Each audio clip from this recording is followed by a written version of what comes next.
Hey guys, it's Cam again. We get this error 100077. Usually when you see 1000, normally it's the scanner error. And we shot this video in the lab, so there'll be some background noises. Okay, here's Abby. Hey guys, it's Abby here. So we do have a scanner error, which is really easy and simple to fix. Really what happened is that one of our FFC cables has become disattached to the main board. So I'm trying to take the screws out of this side panel here, and I forgot to take one screw out and I realized it. So unscrew that last screw there, and then I'll show you that there are going to be two tabs on the bottom of this side panel. So there's two tabs here, and when you push in these tabs, it will help lift off the side panel. So push in the tabs and pull up a little bit as you push the tabs in. Give it a little wiggle at the same time and a pull. And it might take a little going back and forth from one tab to the other, but eventually it will release the side panel.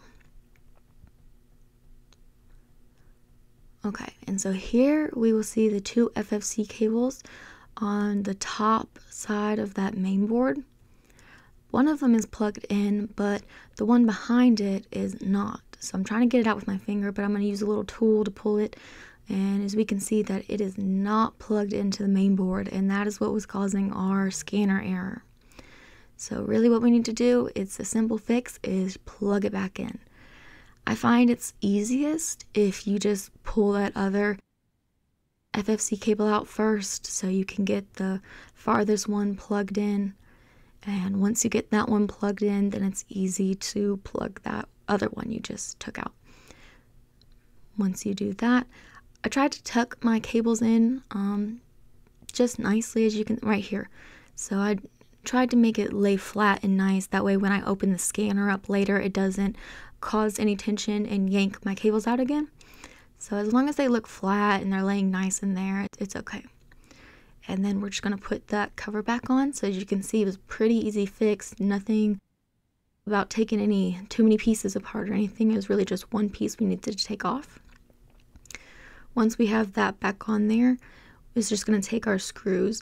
In this one, I only had 3 screws, but also I'm going to just let you know that on yours, you may have 2 other silver screws that are on the bottom of that side panel, but you'll see them. They're not hidden anywhere.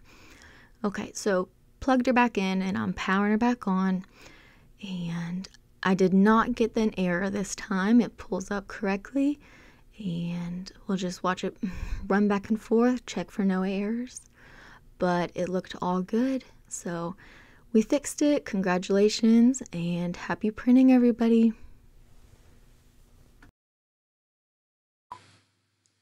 Okay, I hope you enjoyed this video. Visit us at bchtechnology.com or locally at Greensboro, North Carolina. Cheers.